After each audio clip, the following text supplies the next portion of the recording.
जी CMA का lecture number 10।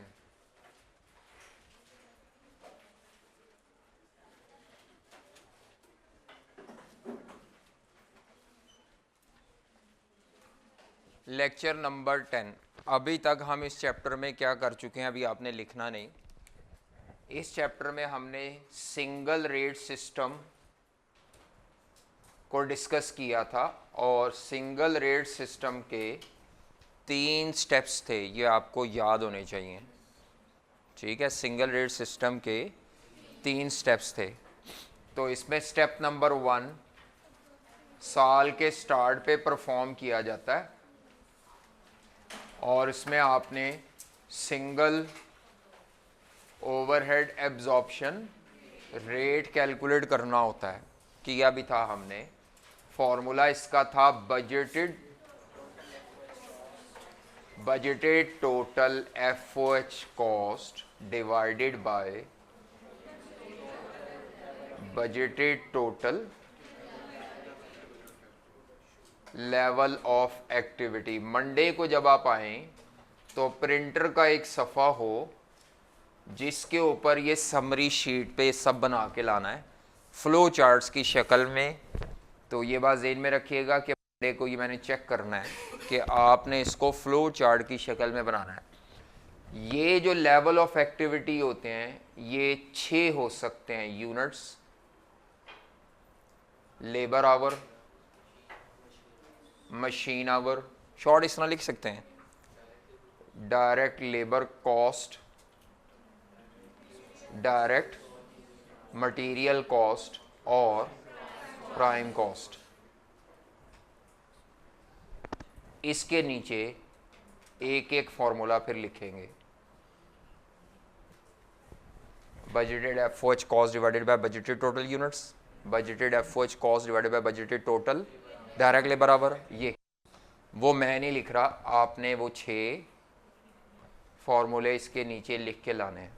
ठीक है, ये पहला स्टेप हो गया। दूसरा स्टेप जो होता है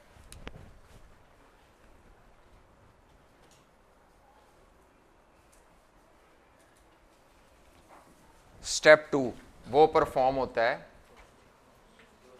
ड्यूरिंग द पीरियड। ये कब परफॉर्म होता है?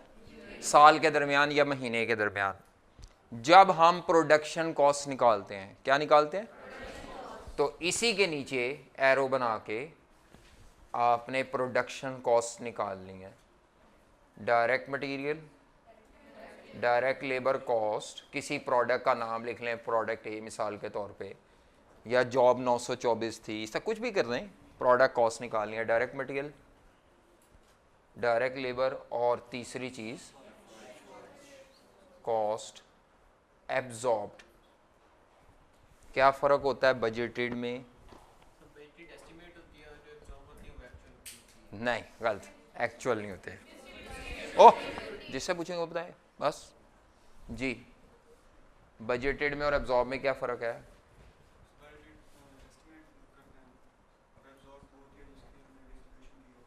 हाँ, ये पूरी फैक्ट्री के पूरे बिजनेस के खर्चे हैं एस्टिमेटेड। ये उतने खर्चे डिवाइड होने के बाद हैं जिसका वजन प्रोडक्ट ए ने बियर करना है। ये एक्चुअल नहीं है, ये भी इन्हीं में से डिस्ट्रीब्यूटेड पोर्शन है। पता लगा? वो पूरी फैक्ट्री की है, ये एक प्रोडक्ट से मुतलका थोड़ा हिस्सा है, डिस्ट्रीब्यूटेड अमाउंट है। तो सारे नहीं ना इसमें डाल सकते हैं। पता नहीं आपका इदारा 3 प्रोडक्ट बनाता है, 4 बनाता है, कितनी बनाता है, हर एक में थोड़े थोड़े डालने होते हैं, इसलिए तो ये रेट निकालते हैं। डिस्ट्रीब्यूट करना आपका काम है। अच्छा, तो ये बार बार पूछूंगा, बार बार आप गलती करेंगे बच्चे। तो बजटेड पूरे बिजनेस के हैं या फैक्ट्री के हैं, एब्जॉर्ब डिवाइडेड पोर्शन होगा उनका। अच्छा, अब ये डिवाइड कैसे करना है? ये जो ऊपर रेट था, इधर क्या रेट था? इधर रेट था एफओएच का रेट पर यूनिट इनटू इस प्रोडक्ट के जितने यूनिट्स बने हैं, क्योंकि रेट पर यूनिट है ना। इसी के नीचे आपने 6 दफ़ा प्रोडक्शन कॉस्ट निकाल के दिखानी है मुझे, और हर दफ़ा ये फॉर्मूला यूनिवर्सल ही होगा, लेकिन अगर रेट पर आवर है, हाँ जी, कौन सा रेट है? FOH रेट पर machine our into actual machine our. ये 6 दफ़ा ये भी निकाल के दिखानी है, समझ आ गई? ये 6 दफ़ा निकलेगी। इसके बाद जब ये 6 दफ़ा निकल आएगी तो एब्जॉर्ब्ड है, ये क्या है? इसी के नीचे तीसरा स्टेप परफॉर्म करेंगे एंड ऑफ द पीरियड पे। एब्जॉर्ब और एक होते हैं एक्चुअल। एक्चुअल खर्चे वो होते हैं जो बिल आने के बाद कैश में पे किए गए। किस में पे किए गए? कैश में। उनको बोलते हैं एब्जॉर्ब्ड। क्या बोलते हैं? एब्जॉर्ब। मेरी बात समझ आ रही है? तो आओ, सॉरी सॉरी सॉरी सॉरी, क्या हो गया, दिमाग ख़राब हो गया मेरा। एब्जॉर्ब वो है जो डेट थे, जो कैश में खर्चे पे किए वो हैं एक्चुअल। इनका फ़र्क निकाला जाता है क्योंकि इनमें थोड़ी बहुत एरर होती है। वह ये एक्चुअल नहीं है ना, रेट की मदद से आए हैं, तो इनमें एरर होती है, या ये ज़्यादा लिखे होते हैं या ये कम। ज़्यादा लिखे हों तो उसको बोलते हैं ओवर एब्जॉर्ब, कम लिखे हों ये कम ज़्यादा है। एक्चुअल कम ज़्यादा नहीं है, एक्चुअल तो बेचारे सही नहीं, वो तो पैसे देते नहीं, और जितने पैसे आप उसके मुकाबले में क्या लिखा है, तो ये फिर आपने तीसरे स्टेप में वेरिएंस निकालना है, FOH का वेरिएंस। तो इसी के नीचे एरो चलेगा और एरो में ये वाली जो अमाउंट है उसी के नीचे एरो चल रहा है FOH एब्जॉर्ब्ड माइनस एक्चुअल जो कैश में पे किए होते हैं, क्वेश्चन में दिए होंगे तो आएगा। तो ये वेरिएंस आ जाएगा पॉजिटिव या नेगेटिव। पॉजिटिव है तो ओवर एब्जॉर्ब, नेगेटिव है तो फॉर्मूला उल्ट भी कर सकते हैं, इससे कोई फ़र्क नहीं पड़ता, कोई मसला नहीं। साइन भी पॉजिटिव नेगेटिव उल्ट हो जाएंगे, कोई इतना इशू नहीं है। साइन इंपॉर्टेंट नहीं है, लफ्ज़ इंपॉर्टेंट है। ओवर लिखा है अपने साथ या अंडर लिखा है, फॉर्मूला भी लिखा जा सकता है, FOH एक्चुअल माइनस एब्जॉर्ब। तो ये 6 आपने इस तरह वेरिएंस निकाल के मुकम्मल हो गया, पता लग गया, सिंगल रेट सिस्टम ख़त्म। तो सिंगल रेट के पीछे जो डायग्राम चल रही थी वो ये थी, पूरी फैक्ट्री के ओवरहेड्स देखे, उनके लिए कोई ना कोई इनमें से सिंगल बेस सेलेक्ट की, फिर सिंगल OAR निकाला, फिर आपने उस सिंगल OAR से ओवरहेड्स डिफरेंट प्रोडक्ट्स में क्या कर दिए, डिस्ट्रीब्यूट कर दिए। तो जब आपने डिस्ट्रीब्यूट कर दिए OAR की मदद से तो ये एब्जॉर्ब आ गए। फिर इसको एक्चुअल से कंपेयर करके क्या निकलेगा, वेरिएंस। क्या निकलेगा? ये स्ट्रक्चर चल रहा था इसके पीछे। हमने अब कौन सा स्ट्रक्चर शुरू किया है? हमने डिपार्टमेंटल रेट सिस्टम स्टार्ट किया है। तो कल मैंने डिपार्टमेंटल का लेक्चर, अब ये मैं इससे आगे यहाँ लिख रहा हूँ नीचे, हमने जब कल डिपार्टमेंटल रेट सिस्टम स्टार्ट किया तो सबसे पहले अगर आप नोट्स देखें तो उसमें यही बताया गया कि डिपार्टमेंटल रेट सिस्टम की ज़रूरत क्यों पेश आई। हाँ जी, क्या ज़रूरत थी डिपार्टमेंटल रेट सिस्टम की? मैंने कहा था सारी फैक्ट्री के लिए एक ही बेस होना कई दफ़ा मुमकिन, रियलिस्टिक नहीं होगा, डिस्ट्रीब्यूशन गलत होगी। फैक्ट्री में कुछ डिपार्टमेंट होते हैं जो लेबर इंटेंसिव होते हैं, कुछ क्या होते हैं जो लेबर इंटेंसिव है, वहाँ पे लेबर के घंटे ज़्यादा होते हैं। जो मशीन इंटेंसिव है वो मशीन वहाँ। तो अगर मैं आपसे कहूँ कि मिसाल के तौर पर एक कंपनी है जिसमें 2 डिपार्टमेंट्स हैं, ए डिपार्टमेंट, बल्कि डिपार्टमेंट X, वो ए प्रोडक्ट ही और ये मिक्स हो जाएगा, डिपार्टमेंट X और दूसरा डिपार्टमेंट Y। बजटेड FOH इसके दे दूँ 2 लाख रुपए, इसके मैं डिवाइड करके दे दूँ 3 लाख रुपए। वैसे ये डिवाइड करना पड़ता है आपको खुद, कल मैंने बताया है। और इसके मैं लेबर आवर दे दूँ 20,000 और मशीन आवर बजटेड दे दूँ इसके 40,000। इसके लेबर आवर दे दूँ मैं आपको 30,000 और मशीन आवर दे दूँ 10,000। अब मैं आपसे कहूँ रेट निकालें, क्या निकालें? तो रेट के लिए फॉर्मूला तो यही चलेगा, लेकिन पूरे फैक्ट्री का नहीं, हर डिपार्टमेंट पे फॉर्मूला अलग लगेगा। हर डिपार्टमेंट पे फॉर्मूला, X में क्या लगेगा फॉर्मूला, 2 लाख रुपए के बजटेड ओवरहेड डिवाइडेड बाय, अगर आपने 20,000 किया तो यू आर रॉन्ग। हालांकि दोनों मौजूद हैं, सिग्निफिकेंट क्या है? अगर मैं सिंगल रेट सिस्टम पे होता और मैं कहता लेबर आवर से करो, वहाँ बताता, वहाँ ये देखना नहीं होता लेबर इंटेंसिव मशीन। अगर मैं कहता सिंगल रेट से करो लेबर आवर की बेस पे, तो फिर आप पता है क्या करते, सिंगल रेट से सवाल को करते तो आपने कहना था सर जी 5 लाख रुपया, 5 लाख ही लेबर आवर की बेस पे, 50,000 लेबर आवर। गलत है ना, ये देखा ही नहीं, इसमें मशीन आवर ज़्यादा है, इसमें क्या ज़्यादा है, सिंगल रेट सिस्टम की खामी नज़र आ गई है। क्या खामी है, लेबर इंटेंसिव और मशीन इंटेंसिव को अहमियत नहीं दे पाता सिंगल रेट सिस्टम। वो जवाब आ जाएगा, जवाब तो आ जाएगा, लेकिन वो जवाब को टेक्निकली गलत समझा जाएगा। हाँ, या तो आपके इदारे में काम ही सिर्फ लेबर करती है, फिर ठीक है ये, या सिर्फ काम किससे होता है। जब ये मसला आता है ना कि लेबर से भी काम हो रहा है, मशीनों से भी हो रहा है, दोनों से हो रहा है, किसी से कम हो रहा है, किसी से ज़्यादा, फिर ये इंटेंसिव वाला फड्डा पड़ जाता है। डिपार्टमेंट एक्स को कहा जाएगा मशीन इंटेंसिव, डिपार्टमेंट वाई को क्या कहा जाएगा, लेबर इंटेंसिव। दोनों में से इसके लिए ये सूटेबल बेस है और इसके लिए ये सूटेबल है। ये सिंगल रेट वाला तरीका गलत था। अब आपको क्या करना पड़ेगा, 2 लाख रुपए डिवाइडेड बाय 40,000 घंटे, और इधर 3 लाख रुपए डिवाइडेड बाय 30,000 लेबर आवर। इधर मशीन आवर रखने और उधर, समझ आ रही है। तो क्या ज़रूरत पेश आती है, क्यों निकालते रेट डिपार्टमेंटल क्यों करते हैं, क्योंकि आपकी फैक्ट्री में कुछ डिपार्टमेंट हाँ लेबर इंटेंसिव होंगे, कुछ सिंगल रेट सिस्टम इस देखने को नाकाम इंटेंसिव है कि वो नाकाम है, या वो कहता है ज्यूम करता है कि सारे ही डिपार्टमेंट लेबर इंटेंसिव है या सारे ही मशीन इंटेंसिव है, टू कीप कैलकुलेशन सिंपल। समझ आ रही है, नहीं बात समझ आ रही। चलें आगे चलें। इसके बाद हमने नीड के बाद जो की थी, इसकी अप्रोच क्या होती है, उसके पीछे क्या डायग्राम चल रही होती है, ये जो आपका डिपार्टमेंटल रेट सिस्टम है उसके पीछे क्या डायग्राम चल रही है। नोट्स में नहीं बनी हुई डायग्राम, वो तो मैं बनाता हूँ डायग्राम ताकि आपको एक फ़्लो समझा सकूँ। बिल्कुल इसकी तरह पूरी फैक्ट्री के एफओएच एस्टीमेट किए जाएंगे, जिनको बजटेड एफओएच कहते हैं। सिंगल बेस सेलेक्ट नहीं की जाएगी, पहले इन एफओएच को डिवाइड किया जाएगा। मैंने कहा था किन में डिवाइड किया जाएगा, तमाम डिपार्टमेंट से। प्रोडक्शन डिपार्टमेंट 1, प्रोडक्शन डिपार्टमेंट 2, ठीक है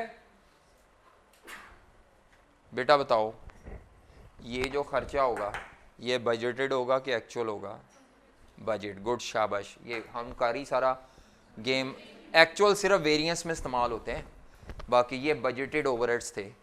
आपने उनको डिपार्टमेंट वाइज जब तोड़ लेना है, डिपार्टमेंट वाइज तोड़ लेना है, तो अगर ये मिसाल के तौर पर 10 लाख थे तो हो सकता है 10 लाख की ये तकसीम हुई हो 5 लाख इसमें, 3 लाख इसमें, 2 इसमें, ये कुछ भी हो, 10 लाख के टुकड़े हुए होंगे। ये टुकड़े आपको करने पड़ेंगे, ठीक है। तो सबसे पहले ओवरहेड्स को तमाम डिपार्टमेंट में डिवाइड करना है। फिर मैंने कहा था इसको ज़ीरो कर देना है। क्या कर देना है, ज़ीरो। क्यों ज़ीरो करना है, कल मैंने जाते हुए बताया था ज़ीरो क्यों करना है, क्योंकि सर्विस डिपार्टमेंट किसी किस्म की कोई प्रोडक्ट, और जब कोई प्रोडक्ट नहीं बना रहा तो उसकी बेस कोई नहीं होगी, रेट नहीं होगा, इसका रेट ही कैलकुलेट नहीं करना होता। जिसकी प्रोडक्ट है उसका रेट है, जो प्रोडक्ट बनाता ही नहीं, सर्विस डिपार्टमेंट प्रोडक्ट नहीं बनाता, उसका रेट नहीं होगा, ठीक है। जब आपने ये ज़ीरो कर दिया, अब सारे खर्चे इसमें आ गए, यानी शायद वो जो 5, 3 और 2 थे, अब वो शायद हो गया हो 6, 4, शायद मैं कह रहा हूँ 6, 4, ये ज़ीरो हो गया। लेकिन ये नज़र आ गया कि 2 इनके खाते में पड़े हैं, 6, 4, 6, 4। अच्छा, इसके बाद क्या करना है, एफओएच थे, वही एफओएच डिपार्टमेंट वाइज आ गए। डिपार्टमेंट वाइज करने के बाद क्या होगा, डिपार्टमेंट वाइज जब हो जाएंगे तो जैसे यहाँ सिंगल बेस सेलेक्ट की थी, डिपार्टमेंट वाइज बेस सेलेक्ट करेंगे। यहाँ बेस सेलेक्ट करेंगे मिसाल के तौर पर लेबर आवर, यहाँ बेस सेलेक्ट करेंगे मशीन आवर, और यहाँ पे बेस क्या सेलेक्ट होगी, ये तो वैसे ही ज़ीरो हो गए थे, ये एरो ही ख़त्म, इसने आगे जाना ही नहीं। आपने प्रोडक्शन डिपार्टमेंट्स को लेके चलना है, उनकी बेस सेलेक्ट कर ली, total direct labour hour, total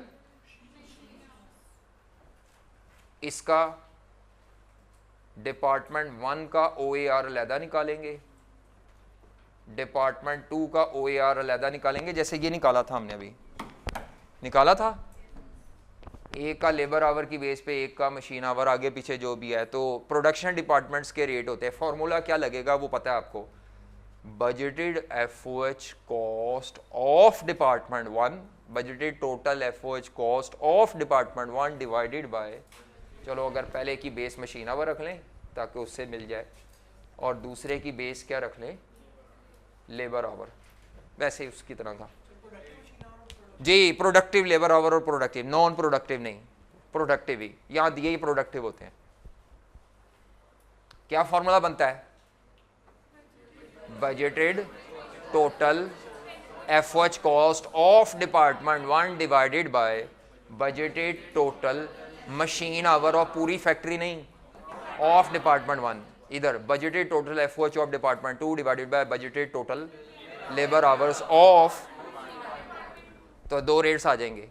अगर हमारे 5 प्रोडक्शन डिपार्टमेंट्स हैं, 5 रेट्स आएंगे। अभी तक आप 2 स्टेप्स कर चुके हैं, कितने, डिपार्टमेंटल सिंगल रेट में ये एक स्टेप होता है रेट तक आना, यहां ये 2 स्टेप साल के शुरू में आपने किए हैं। एक तो स्टेप ये तकसीम करना है और इसको जीरो शिरो करना है, इसके लिए आपको एक शीट बनानी पड़ेगी, उस शीट का नाम है बजटेड FOH की तकसीम या डिस्ट्रीब्यूशन शीट, बजटेड FOH की शीट, इसको FOH एलोकेशन शीट भी कह सकते हैं, FOH की अपोर्शनमेंट शीट, कुछ भी नाम दे दो, आसान नाम क्या है, FOH की एक्चुअल FOH नहीं, बजटेड FOH की डिस्ट्रीब्यूशन शीट। ये कब बनेगी, साल के स्टार्ट पे, क्योंकि ये काम भी स्टार्ट पे जैसे हुआ था ना रेट, तो रेट तक पहुंचना है ना आपने, तो ये काम स्टार्ट पे होगा साल के शुरू में, ये काम रेट भी साल के शुरू में ही निकलेगा, सॉरी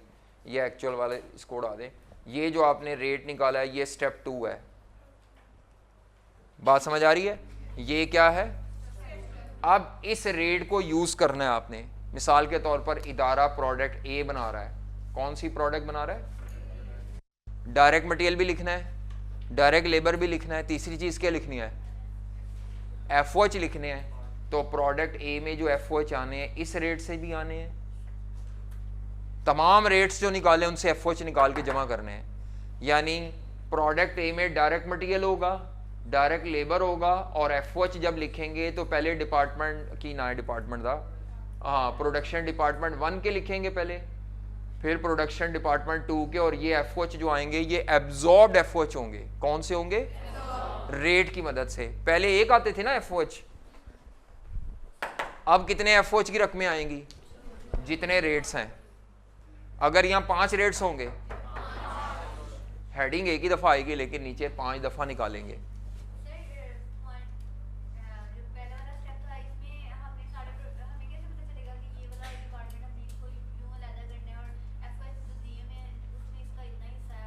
वो आपको क्या करेगा, मैं मिसाल दे देता हूँ, वो कहती हैं, उनका सवाल बड़ा वैलिड है, वो कहती हैं सर हमें कैसे पता चलेगा कि इस एक्सपेंस का कितना पोर्शन किस में कितना कितना डिवाइड करना है, तो वो आपको हर एक्सपेंस को डिवाइड करने की बेस देगा, एक वो बेस आपको रट्टा लगानी पड़ेगी, जैसे कॉमन, और वो कॉमन सेंस बेस्ड है।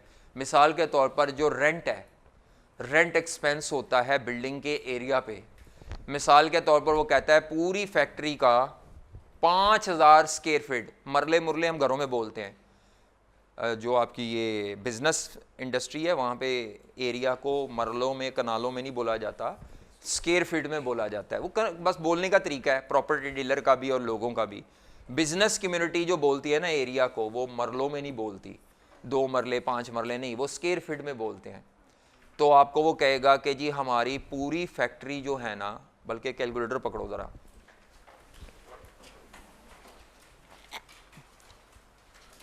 वो आपसे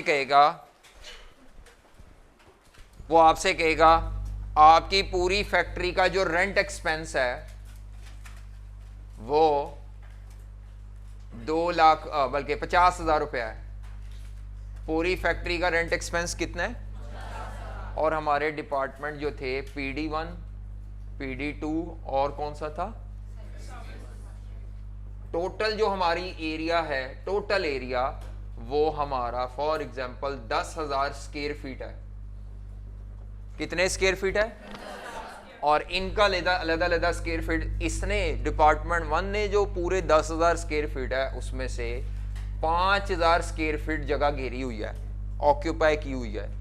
इसने 3,000 स्क्वायर फीट जगह घेरी हुई है और इसने 2,000 स्क्वायर फीट जगह घेरी है, यानी total 10,000 square feet.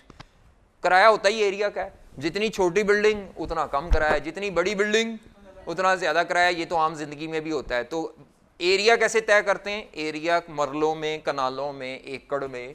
Agriculture land का एकड़ में होता है, लेकिन जो ये कमर्शियल लैंड होती है इसका हम मरलों में भी कर सकते थे, लेकिन ज़्यादातर स्क्वायर फीट में एरिया मैयर होता है। तो rent expense depends upon the area, rent expense depends upon the area occupied कहते हैं उसको, एरिया ऑक्यूपाइड। बात समझ आ रही है? चलो अब ज़रा आपने इस 50,000 रुपए को इन तीनों डिपार्टमेंट में अगर डिस्ट्रीब्यूट करना हो तो कैसे करेंगे जी? कैसे करेंगे जी? बताओ भाई बेटी, आप बता दो। चलो पहले जी बेटी आप बता दो, कैसे करोगी?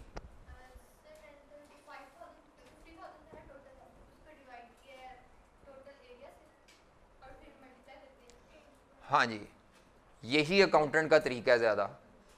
जैसे यहाँ नहीं था टोटल खर्चा डिवाइडेड बाय टोटल बेस, तो एक रेट निकल आएगा। ये जो आप इधर रेट निकाले थे ना, ये रेट अब 700 दफा निकलने हैं, हर खर्चे के लिए अलग अलग। टोटल खर्चा, टोटल एक मैथ का तरीका भी है। मैथ का तरीका ये है कि इनकी रेशो बना लो 5/10, रेशो 3/10, जीरो कैंसिल कर लो ना। मैथ का तरीका ये होता है, ये जो रकमें बड़ी बड़ी हैं इनके साथ ये ज़ीरो कैंसिल करके इसको सिंप्लीफाई करो, तो वो सिंप्लीफाई करके ये रेशो बनेगी 5, 3 और 2, और इसका टोटल कितना है 10। अब रेशो का सम नीचे लिखते हैं 5/10। जैसे पार्टनर्स में प्रॉफिट डिस्ट्रीब्यूट किया जाता है 3/10। 50,000 रुपए को पहले ज़रा 5/10 करते हैं, फिर उसी 50,000 रुपए को, ये मैथ का तरीका है, अकाउंटेंट ये नहीं करता, ये गलत नहीं है।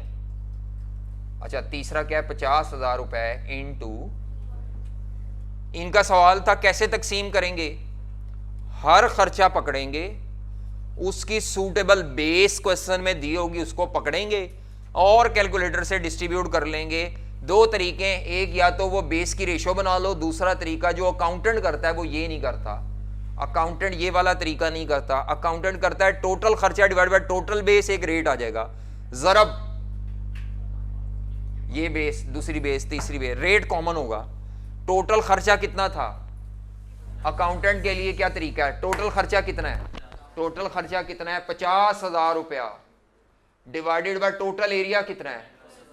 तो 1 स्क्वायर फीट का किराया आ गया 5 रुपए, बस ये आ गया। अब आपने क्या करना है, इसके हिस्से में कितना किराया आना है, इसके हिस्से में कितना किराया आना है, इसके हिस्से में, क्योंकि ये रेट आ चुका है ना 5 रुपए, तो अब आप कैलकुलेटर पे 5 रुपए तो को फिक्स कर लेंगे।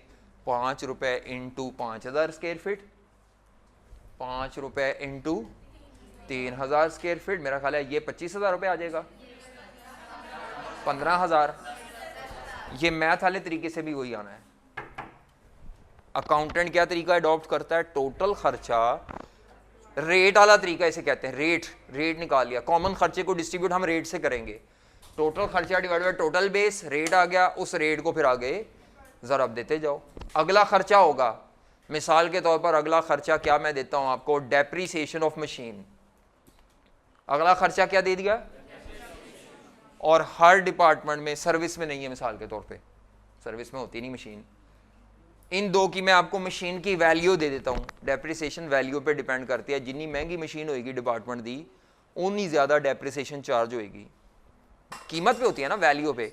वैल्यू सस्ती मशीन थोड़ी डेप्रिसिएशन, ज़्यादा महंगी machine value of the machine उसकी बेस है। तो डेप्रिसिएशन एक्सपेंस में आपको दे देता हूँ। मैं कहता हूँ जी इसकी जो मशीन है वो 15 लाख रुपए की है और इसकी मशीन 10 लाख की इसमें नहीं है। 15 लाख रुपए की मशीन, 10 लाख की मशीन, टोटल कितना हो गया?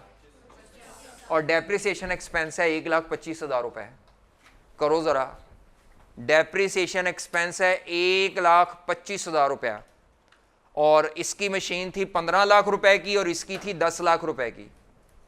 मैंने कितना खर्चा, डेप्रिसिएशन एक्सपेंस कितना बताया था? 1,25,000 का खर्चा है, जिसको आपने 15 लाख और 10 लाख की वैल्यू ऑफ द मशीन के हिसाब से, टोटल मशीनों की वैल्यू 25 लाख बनती है। तो मेरे ख्याल से आपको करना चाहिए 1,25,000 खर्चा है डेप्रिसिएशन का, टोटल खर्चा डिवाइडेड बाय टोटल बेस, मशीनों की वैल्यू टोटल 25 लाख रुपया है, जो भी आंदा है। कितना आंदा है? वैसे जब नीचे बेस में रुपीज हो तो इंटू 100 कर देते हैं। आपको पता है जब नीचे बेस में रुपए हो तो क्या कर देते हैं? इंटू 100। क्या आता है? 5% of the value of machine. 5% आ गया है। जब भी नीचे आपको पता है रुपीज होंगे तो आप इसको किस में निकाल लेंगे? अब आपकी इसकी वैल्यू ऑफ मशीन थी, मेरा ख्याल है एज्यूम्ड 15 लाख का 5%, 10 लाख का 5%। ठीक है बेटी, आपके सवाल का जवाब हो गया है? पता लग गया है? हाँ जी, कितने स्टेप्स हैं? दो स्टेप्स हुए हैं अभी। वैसे मैंने 2 स्टेप्स बताए हैं, 5 नहीं बताए, 5 हैं टोटल। वैसे 2 स्टेप्स बताए। कौन से 2 स्टेप? पहले ये शीट बनानी है, शीट बनाने के अंदर अपने 2-3 स्टेप्स हैं, वो नोट्स में लिखे हुए हैं, लेकिन शीट बनाना पहला स्टेप है और शीट बजटेड एफओ से बनेगी। फिर जब शीट बन जाएगी तो हमारे पास डिपार्टमेंट वाइज इस तरह अलग-अलग एफओ आ जाएंगे।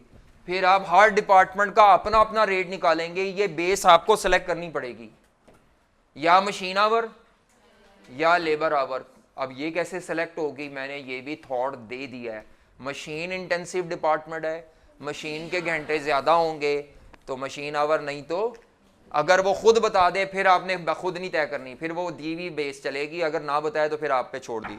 ये रेट निकालने के बाद तीसरा स्टेप भी हो गया, सॉरी मैंने तीसरा भी बता दिया है कि आपने रेट को यूज़ करके स्टेप 3 में रेट को यूज़ करके एफओएच एब्जॉर्ब निकालने हैं। क्या निकालने हैं? चौथा और 5वां स्टेप फिर रिपीट होगा। चौथे स्टेप में यही शीट रिपीट करेंगे एक्चुअल डेटे से। चौथे स्टेप में यही शीट क्या करेंगे? एक्चुअल एफओएच को डिस्ट्रीब्यूट करेंगे और 5वें में वेरिएंस निकालेंगे। कितने वे स्टेप्स हैं?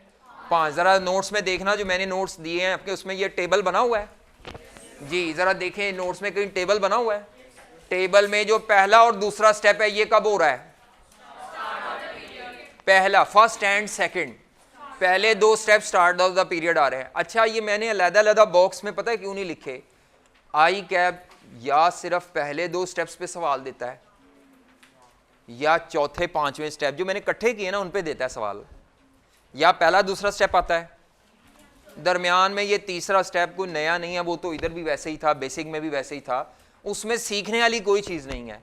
असल स्टेप पहला दूसरा है या चौथा 5वां। फ़र्क क्या है पहले दूसरे में? पहला दूसरा और चौथे 5वें, पहले दूसरे में बजटी डेटे से शीट बननी है, चौथे 5वें में एक्चुअल डेटे से शीट बननी है। सवाल खुद बताता है एक्चुअल ओवरहेड्स को डिस्ट्रीब्यूट करो। किसको डिस्ट्रीब्यूट करो? रिक्वायरमेंट लिखी होती है एलोकेट एक्चुअल ओवरहेड्स। बच्चे कहते हैं सर ने तो शीट बताई थी बजटेड के लिए, मैंने ये नहीं कहा था कि खाली बजटेड के लिए, मैंने कहा बजटेड की मैं सिखा रहा हूँ, एक्चुअल छापा है, सेम छापा है।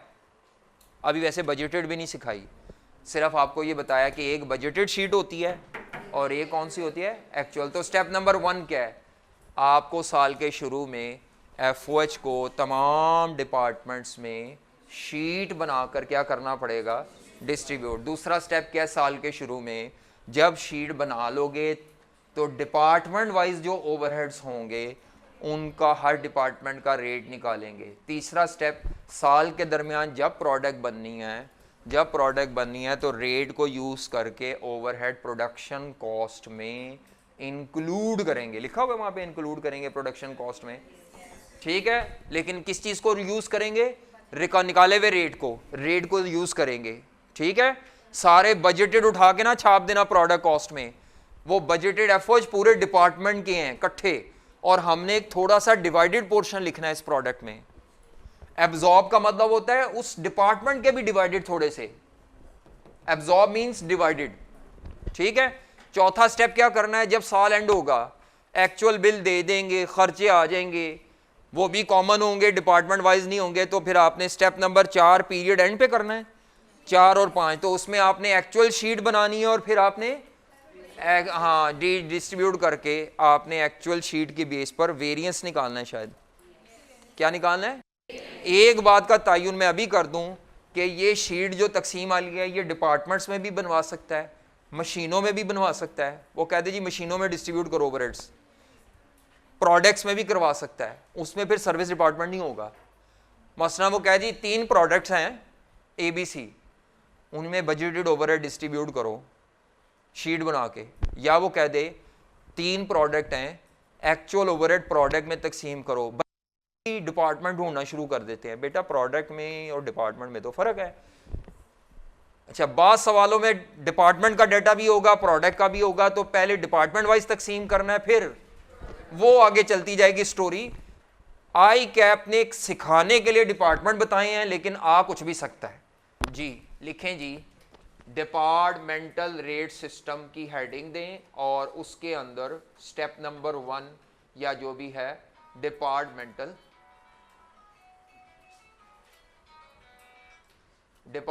रेट सिस्टम के अंदर हमने एफओएच की डिस्ट्रीब्यूशन शीट बनानी है। क्या बनानी है, एफओएच की डिस्ट्रीब्यूशन शीट। बेटा आवाज ना है, खामोश रखें। एफओएच की डिस्ट्रीब्यूशन शीट बनानी है। इस शीट में सबसे पहला कॉलम हमने एफओएच के जो एक्सपेंसेस दिए होंगे उन सब के नाम कॉपी करने हैं। एफओएच के जो एक्सपेंसेस दिए हुए हैं उन सब के नाम कॉपी करने हैं। जैसे अभी एक एक्सपेंस मैंने रेंट एक्सपेंस बताया था, रेंट एक्सपेंस लिख देंगे।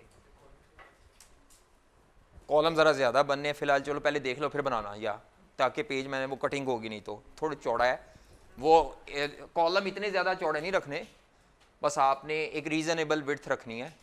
बहुत बड़ी रकमें होंगी तो 1000 कॉमन ले लीजिएगा, लेकिन आपने शीट को बनाना एक ही पेज पे है। इसी शक्ल में आपका जो पेज है ना, ये एक मिनट, इस तरह यूज़ करना है। ये शक्ल बड़ी बुरी समझी जाती है एग्जामिनर, इसको हम बोलते हैं मेरा ख्याल है लैंडस्केप पोर्ट्रेट ओरिएंटेशन में, ठीक है। इसी तरह वाइट बोर्ड की शक्ल में नहीं, जैसे पेज है उसी की तरह, और लोग बना लेते हैं, कोई मसला नहीं।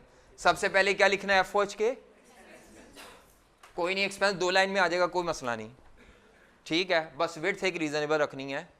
इसके बाद अगले कॉलम में इस एक्सपेंस को तकसीम करने की बेस क्या है, इस एक्सपेंस को तकसीम करने की बेस क्या है। फिर उसके बाद इसका रेट कितना निकल रहा है, रेट कैसे निकल रहा है। नहीं, रेट का तरीका होगा टोटल खर्चा ओवर टोटल बेस। क्या है, टोटल खर्चा ओवर टोटल बेस। जैसे मैंने यहां किया था 50,000 रुपया डिवाइडेड बाय 10,000 बेस। एक आधा को कैलकुलेट करके दिखा दे, बाकियों के सिर्फ आंसर ही लिख दें कैलकुलेटर से। सारे करके दिखाएंगे तो बहुत टाइम लग जाएगा, कोई बीच में 1-2 और कर दें, सारे करके दिखाना ज़रूरी नहीं है। समझ आ गया कैसे निकलेगा रेट। मेरी इस मिसाल में खर्चा क्या लिख रहा हूँ, खर्चे का नाम है रेंट एक्सपेंस, बेस क्या है, एरिया या फ्लोर एरिया, ऑक्यूपाइड एरिया, बस इतना। रेट कैसे निकालूंगा, टोटल खर्चा 50,000 रुपये डिवाइडेड बाय 10,000 स्क्वायर फीट, तो ये आ जाएगा 5 रुपये पर स्क्वायर फीट, ठीक है, हो गया। अब आगे आपने इस 5 रुपये को पकड़ के कैलकुलेटर पे कर लें, एक आधा लिख के दिखा दे, बाकी ज़्यादा काम आपने शीट में ना, खिचड़ी गंद नहीं मचाना शीट में कि हर लाइन आइटम बिल दिखा रहे हैं, उसको 1-2 रकमें दिखा दे मैंने कैसे निकाली हैं, या नीचे वर्किंग करके दिखा दो अलहदा से, इधर गंद ही ना डालो, या N1 लिख दो, नोट 1 नोट 2, 1-2 कैलकुलेशन उसको नीचे करके शीट को पाक साफ रखो। आंसर्स के साथ। अगर कोई प्रोसीजर दिखाना है तो शीट के बॉटम पर या अगले सफ़े पे नोट दे दो N1 N2। कई बच्चे इस तरह ना प्रेजेंटेशन बड़ी स्ट्रक्चर्ड रखते हैं ताकि यहाँ खिचड़ी ना पके, बाद में पता ही नहीं चल रहा रकमें कैसे आई। तो ये अगर आप ये नहीं करना चाहते, डायरेक्ट 50 डिवाइडेड बाय वो करके 5 रुपए पर स्क्वायर फीट। ठीक है, कैसे आया ये 5 रुपए पर स्क्वायर फीट? N1 दे के नीचे लिख देंगे टोटल खर्चे डिवाइडेड बाय टोटल बेस। इसके बाद हेडिंग आती है प्रोडक्शन डिपार्टमेंट्स। क्या हेडिंग आती है? हो सकता है कि प्रोडक्ट्स हों, हो सकता है मशीनें हों, कुछ भी। फिलहाल बेसिक स्ट्रक्चर में प्रोडक्शन डिपार्टमेंट लिख रहा हूं। तो प्रोडक्शन डिपार्टमेंट्स में, हाँ जी, प्रोडक्शन डिपार्टमेंट 1, प्रोडक्शन डिपार्टमेंट 2, इसके बाद हेडिंग देनी है सर्विस डिपार्टमेंट्स। क्या देनी है? मेरी इस एग्जांपल में मैंने सर्विस डिपार्टमेंट 1 रखा हुआ है। ठीक है जी, क्या मेरी बात समझ आ रही है कि नहीं समझ आ रही? ये कॉलम है, एक कॉलम एक्स्ट्रा अगर आप बनाना चाहें तो वो टोटल खर्चा है, लेकिन वो इसके अंदर हमने लिख दिया होता है। होता क्या है कि जब आप ये डिवाइड करके इनका टोटल करते हैं ना, इनका जो जवाब आया वो उसका टोटल करते हैं, तो वो इधर जो 50,000 रुपये नहीं लिखा हुआ था ऊपर, वो उसके बराबर आएगा। थोड़ा बहुत कभी कभार ना राउंडिंग ऑफ एरर आ रहा होता है तो चेक कर लेना इसको। हमने खर्चा टोटल क्या रखा हुआ था? 50,000 रुपये डिवाइडेड बाय 10,000। तो यहाँ जो डिस्ट्रीब्यूटेड आएगा, यहाँ जो आएगा, यहाँ जो आएगा, तीनों को टोटल करो तो 50,000 रुपये का टोटल बनना चाहिए। तो एंड पे यहाँ पे टोटल का एक कॉलम क्या है? कौन सा कॉलम? ये क्रॉस वेरीफाई हो जाएगा, इधर जो टोटल इस्तेमाल हुआ होगा और इधर जो टोटल है। ठीक है, पता लग रहा है? बना लो ये शीट के ढांचा, जितने कॉलम है। अब इसमें जो फैलना है ना, अगर फैलना है तो बस यहाँ जहाँ मैंने 2 डिपार्टमेंट लिखे हैं वहाँ पे 2 की जगह क्या हो जाएगा? 3 हो जाएंगे, बस। ज़्यादा नहीं होते, नहीं 5 नहीं, इतनी ज़्यादा वो पेज ही मैनेजेबल नहीं ना होता। 1 2 सर्विस और 1 2 प्रोडक्शन, मैक्सिमम 4 डिपार्टमेंट आते हैं, मैक्सिमम 4 आते हैं। चलो बना लो ये ढांचा, बनाएं इसको। आप रोक सकते हैं, नहीं बना लेने दें। टाइम है, खर्चों को तकसीम करना है। तो ये खर्चा है जिसकी टोटल रकम हमें दी होगी, हमने उसको तकसीम करना है। अभी मैं करके दिखाऊंगा तो फिर आपने फिर दोबारा मुझे बताना है। अभी ज़रा आपने लिखना नहीं साथ साथ, फिर आप बैठ के बस देखो हो क्या रहा है।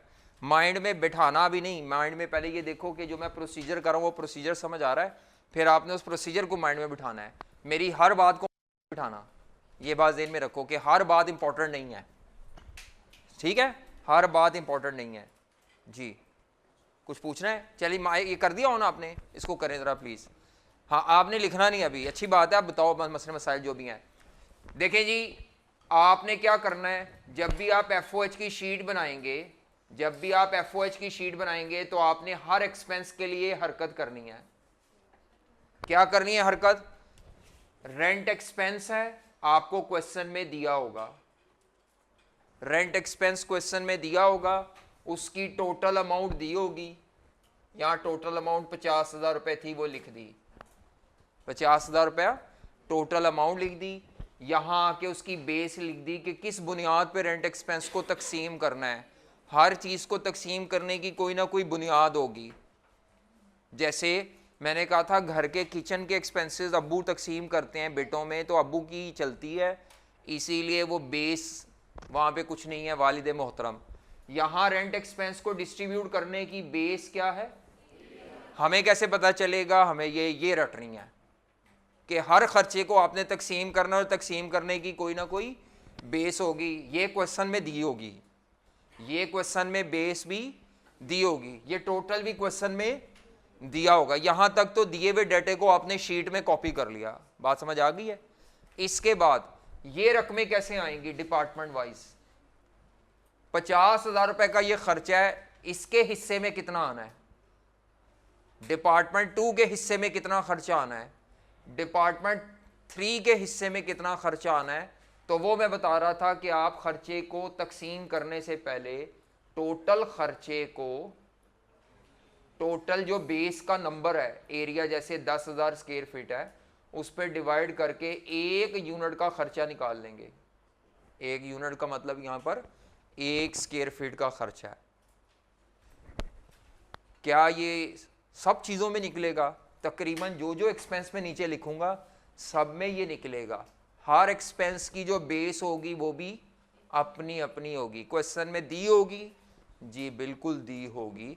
आपने दिए हुए डेटे को कॉपी करना है इस कॉलम में, इस कॉलम में भी दिए हुए डेटे को कॉपी करना है, इस कॉलम में भी दिए हुए डेटे को कॉपी करना है। तो आपका कॉपी करने के बाद आपकी अकल इस्तेमाल कहाँ पे होगी? ये रेट वाले कॉलम में और इन कॉलम्स में। बात समझ आ रही है? अच्छा, अब आगे क्या करना है? डिपार्टमेंट 1 के हिस्से में कितने खर्चे आएंगे? क्योंकि 1 स्क्वायर फीट का खर्चा 5 रुपए है, तो इस डिपार्टमेंट ने कितनी जगह घेरी हुई है? 5000 स्क्वायर फीट। ये एग्जाम्पल मैंने अपनी तरफ से बनाई है और ये डाटा दिया होगा क्वेश्चन में। बच्चे पता लग रहा है अब आपको? तो 5 रुपए इंटू 5000 क्या आता है? 25,000 रुपए का खर्चा। इस 50,000 में से 25,000 रुपए का रेंट इनके खाते में पड़ेगा। चैप्टर का पर्पस क्या था मैंने शुरू में बताया। जिसने पर्पस नहीं नोट किया ना, हमने कहा था इस पूरे चैप्टर में आपको कॉमन खर्चे दिए होंगे, आपने उनको तकसीम करना है। तकसीम करने के तरीके हैं, पहले सिंगल रेट से किया था, अब डिपार्टमेंटल शीट बना के तकसीम कर रहे हैं। तो ये तकसीम हो रहा है और कुछ नहीं हो रहा। आगे क्या करूंगा बताएं जी, क्या करूंगा? क्योंकि 1 स्क्वायर, ये रेट चलना है, यही पकड़ना है। 5 रुपए 1 स्क्वायर फीट का किराया है और इस डिपार्टमेंट का टोटल एरिया 3000 स्क्वायर फीट है, तो क्या आता है? 15,000 रुपए। अगला आप बताओ, समझ आता है कुछ? कैसे करेंगे? 5 इंटू 2000 से क्यों किया है? क्योंकि ये वाला जो डिपार्टमेंट है इसने टोटल एरिया नहीं घेरा हुआ, इसने सिर्फ कितना एरिया ऑक्यूपाई किया है? जितना एरिया घेरा है उतना किराया बर्दाश्त कर लेगा। वही एक घर लिया जाता है, एक बेटा कहता है मैं नीचे रहूंगा, एक बेटा कहता है मैं ऊपर रहूंगा। नीचे का एरिया ज़्यादा है, ऊपर का एरिया थोड़ा कम है, या उल्टा भी हो सकता है। तो फिर जिसका एरिया कम है वो कम किराया बियर करेगा, क्योंकि घर का किराया तो पूरा इकट्ठा ही देना है। ये वही है, इकट्ठा एक्सपेंस है, उसको डिपार्टमेंट वाइज में तकसीम करना है। मेरा ख्याल है कितना आ जाएगा? अब आप अगर इसका देखें ना, 25, 15 और 10 टोटल कितना था? ये मुकम्मल हो गई डिस्ट्रीब्यूशन। लेकिन ये अभी एक एक्सपेंस की हुई है, ऐसे ही 8 से 10 एक्सपेंस दिए होंगे। अगला एक्सपेंस मैं आपको मिसाल के तौर पर देता हूं, डेप्रीसिएशन एक्सपेंस ऑफ मशीन। कौन सा एक्सपेंस दे रहा हूं? इसकी बेस मैं दे रहा हूं आपको वैल्यू ऑफ मशीन, क्वेश्चन में दी होगी। क्या दे रहा हूं? Value of machine. पकड़ो कैलकुलेटर, कॉपी खुद करो, ये रकमे में लिखने लगा हूं अब। हाँ जी, कितना डेप्रिसिएशन एक्सपेंस है? 1,25,000 रुपए। ये मैं टोटल में लिख देता हूं यहां पर, 1,25,000 रुपए का खर्चा है, जो इन तीनों में क्या करना है? तकसीम करना है। तो ये एरिया था। अगला वैल्यू ऑफ मशीन, इसकी 25 लाख रुपए की मशीन है, इसकी 10 लाख की मशीन है और इसमें मशीन नहीं है। टोटल 15 लाख की, 10 लाख की, टोटल कितने की होगी? 25 लाख रुपए की मशीन हो गई। वैल्यू ऑफ मशीन का मतलब मशीन की कीमत। तो करो जरा, कैसे डिस्ट्रीब्यूशन करोगे? करो। ये तो कॉपी करना था सवाल से, ये भी कॉपी करना था सवाल से कि बेस का नाम, ये भी कॉपी करना था। अब ये वाला कॉलम आपको पहले फिल करना पड़ेगा कि रेट कितना है।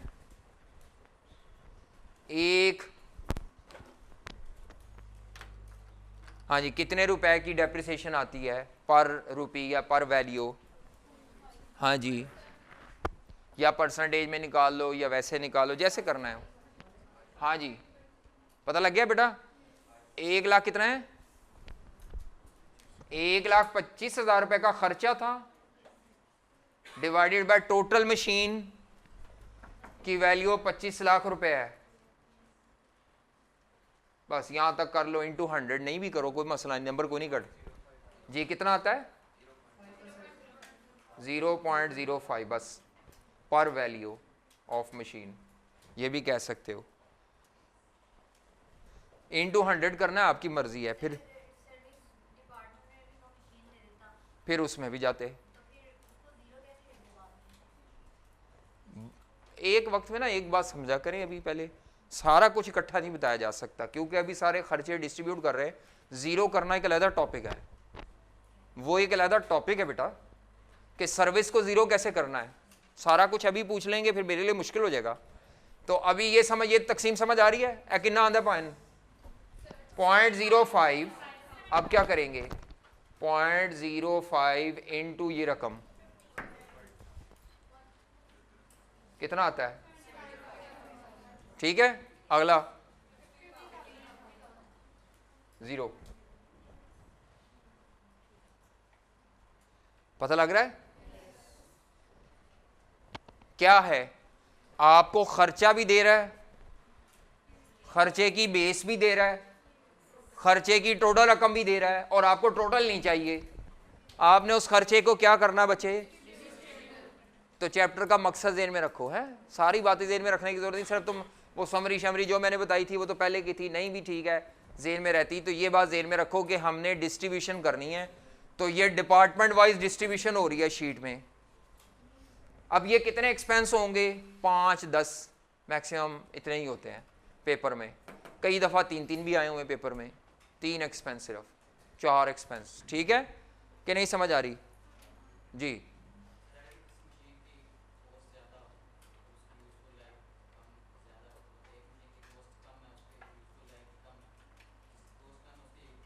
गलत सवाल पूछ रहे हो, कॉस्ट का यूजफुल लाइफ से क्या ताल्लुक।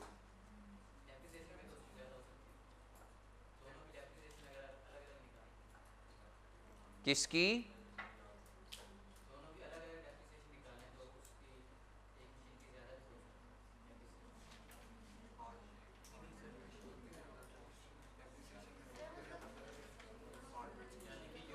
आपको अगर दोनों डिपार्टमेंट की मशीनें अलग-अलग बताई हुई हैं, उनके डेप्रिसिएशन रेट्स दिए हुए हैं, फिर आपके अलग-अलग डेप्रिसिएशन निकल आएगी, फिर आपको ज़रूरत ही नहीं डिस्ट्रीब्यूशन की। लाइफ फ़र्क है जो भी है, लाइफ को वैल्यू से कंपेयर नहीं किया जाता। हाँ, आप ये कह सकते हो कि एक मशीन की लाइफ ज़्यादा है इसीलिए वो महंगी ज़्यादा है। जब महंगी ज़्यादा है तभी लाइफ ज़्यादा है, तभी तो ये यहाँ पे 15 लाख की आ रही है, 15 लाख की आ रही है, तभी तो यहाँ खर्चा भी ज़्यादा उठा रही है। वो आपका सवाल इसमें कवर हो गया है। जो मशीन महंगी है इसका मतलब है शायद इसकी लाइफ ज़्यादा हो, लाइफ ज़्यादा हो तो उसका एक्सपेंस भी ज़्यादा है। उल्टा होगा, लाइफ कम है, हमने वैल्यू पे जाना है, वैल्यू के हिसाब से डेप्रिसिएशन होती है, लाइफ के हिसाब से नहीं। क्या कहते हो, जितनी महंगी मशीन है उतनी महंगी डेप्रिसिएशन आएगी। कभी भी ऐसे नहीं होगा कि मशीन महंगी है डेप्रिसिएशन बहुत कम है। आ जाए जनाब, इसके बाद क्या है, मिसाल के तौर पर कई दफ़ा सुन लो भी सुन लो, मिसाल के तौर पर कई दफ़ा वो आपको ये दे जाता है, फॉर एग्जाम्पल इनडायरेक्ट मटेरियल। आपको पता है फैक्ट्री ओवरहेड में सारे इनडायरेक्ट एक्सपेंस आते हैं, कोई डायरेक्ट ना लिख देना, डायरेक्ट मटेरियल नहीं आता ये एफओएच में, डायरेक्ट लेबर कॉस्ट नहीं, एफओएच की डेफिनेशन ही नहीं कईयों को पता होती, चैप्टर ख़त्म हो जाता है वो डायरेक्ट मटेरियल इधर लिख देते हैं और फेल हो जाते हैं टेस्ट में। तो डायरेक्ट मटेरियल और डायरेक्ट लेबर एफओएच का पार्ट ही, वो तो अलग आते हैं। एफओएच में सारी फैक्ट्री की कौन सी कॉस्ट आती है, इनडायरेक्ट का मतलब कॉमन, तभी तो उसको तकसीम कर रहे हैं, सारा फड्डा ये है। वो डायरेक्ट खर्चे अलग-अलग होते हैं हर प्रोडक्ट के, इनडायरेक्ट कॉमन है। अब ये इनडायरेक्ट मटेरियल जो है बाज़ दफ़ा वो क्या करता है, वो टोटल अमाउंट देता है 20,000 रुपये, मिसाल के तौर पर टोटल अमाउंट कितनी दे देता है, हर डिपार्टमेंट की अमाउंट दे देता है 10,000, 8,000, खुद सवाल में 2,000, 10,000, 8,000 और अब गोंगलू बच्चे तकसीम करने की तरफ भागते हैं। अब तकसीम करने की ज़रूरत, क्योंकि तकसीम शुदा एक्सपेंस दिए हुए हैं। जब उसने तकसीम शुदा एक्सपेंस दिए हुए हैं तो आपको उनको डिस्ट्रीब्यूट करने की ज़रूरत नहीं है, वो पहले से डिस्ट्रीब्यूटेड है और रेट भी निकालने की ज़रूरत नहीं है। क्या मेरी बात समझ आ रही है। यानी आपको सवाल में फिर दो तरह के खर्चे दिए होंगे, पहले से तकसीम शुदा और कुछ जिनको आपने तकसीम करना है। मेरी बात समझ आ रही है? ये जो मैंने पहले लिखवाया है ये वो हैं जो हमने तकसीम कर रहे हैं, और ये जो अब मैंने लिख दिया है ये वो खर्चे हैं जिनको तकसीम शुदा ऑलरेडी डिस्ट्रीब्यूटेड दिए हुए हैं। मेरी बात समझ आ रही है? अच्छा, अब इसके बाद क्या होगा, जब ये आप कर लेंगे तो इसका टोटल करेंगे, ये 25, ये 75, ये 10, ये टोटल करेंगे, फिर इस 15 का, 50 का, 8 का, इसका टोटल करेंगे, ये कॉलम वाइज टोटल करेंगे, डिपार्टमेंट वाइज। हाँ जी, लिखेंगे, सारे लिखेंगे, जो फैक्ट्री के एक्सपेंस हैं, जो डिस्ट्रीब्यूटेड हैं वो भी लिखेंगे, सब कुछ लिखना है, छोड़ना कुछ भी नहीं। छोड़ना सिर्फ डायरेक्ट मटेरियल, डायरेक्ट लेबर है, वो क्योंकि फैक्ट्री ओवरहेड में नहीं आते। इधर से जमा करें तीनों को, 10 जमा 0 जमा 20, और इधर 50, ये टोटल। ठीक है, बात समझ आ गई? मैंने मिसाल के तौर पर कितने खर्चे लिखे हैं? सिर्फ 3। वहाँ सवाल में 3 होना ज़रूरी नहीं है। ये कोई बच्चा अगर सोच रहा है कि सिर्फ पेपर में 3 ही खर्चे आएंगे तो उसकी सोच गलत है। पेपर में ये 7-8 एक्सपेंस होंगे, कुछ ऐसे होंगे जो तकसीम शुदा है वो कॉपी पेस्ट कर लो, कुछ ऐसे हैं जो तकसीम शुदा नहीं है वो आप तकसीम कर लो। करने के बाद क्या होगा, इसका टोटल, इसका टोटल, इसका टोटल आ रहा है। इसके बाद मैंने कहा था सर्विस का ये जो टोटल है इसको ज़ीरो करना है। इसको क्या करना होता है? ज़ीरो करना है, ये ख़त्म करना है। इसको ख़त्म करके कहाँ लेके जाना है? इन प्रोडक्शन डिपार्टमेंट में। तो मिसाल के तौर पर ये रकम बताना मुझे, ये क्या थी? 25 और 75, 1 लाख। ये सारा डाटा जो मैं लिख रहा हूँ ये एक्चुअल डाटा नहीं है, ये मैंने अपनी तरफ से एज्यूम डाटा लिया है ताकि शीट समझा सकूँ। अगला बताओ बेटा। 65 और 8, ये बार जमा करो, 12,000। इस टोटल की वैसे में ज़रूरत नहीं है लेकिन कर लो, क्या आता है। असल गेम इनकी है, टोटल की ज़रूरत नहीं, इनके अलग-अलग की ज़रूरत है। डिपार्टमेंट 1, डिपार्टमेंट 2 और कौन सा है? Service department. पता लग गया सबको? किसी को कोई बात समझ ना आ रही हो तो प्लीज़ पूछें, यहां तक कोई सवाल हो। चलें आगे।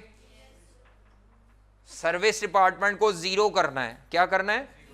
इसको ज़ीरो करना है। ज़ीरो करने का मतलब है ये बर्डन उनको शिफ्ट करना है। तो इस स्टेप का नाम होता है, शीट में देख लो बेटा, इधर देख लो, इस स्टेप का नाम होता है allocation of service department. Sheet के अंदर ही हेडिंग दे देते हैं। क्या हेडिंग देते हैं? एलोकेशन, या री एलोकेशन भी कई टीचर कहते हैं। री एलोकेशन ऑफ सर्विस, यानी सर्विस को ज़ीरो करना है।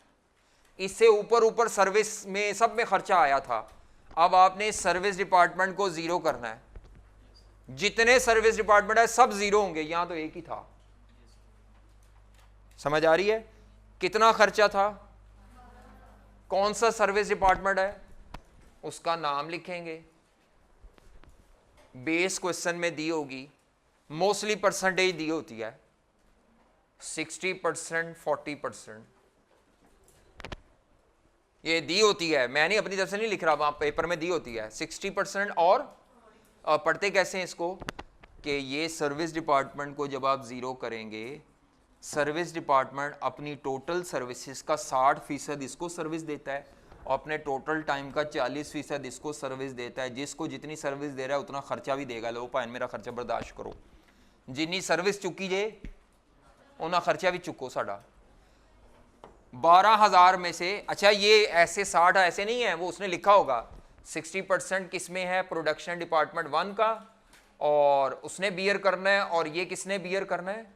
प्रोडक्शन डिपार्टमेंट 2 ने। तो आप क्या करेंगे, 12,000 इधर सारा माइनस में लिख देंगे ताकि ये ज़ीरो हो जाए, प्लस माइनस होके इधर माइनस में लिख देंगे। 12,000 को माइनस में, मैं ब्रैकेट में लिखता हूँ माइनस जी। अब इस 12,000 का इधर कितना पोर्शन आना है? 12,000 का 60%, 7,200। 12,000 का 40%, 4,800। इधर कुछ नहीं चेंज आना, ये इधर चेंज आना है बस। 12,000 का 60% इधर शिफ्ट हो गया, 12,000 का 40% इधर शिफ्ट हो गया।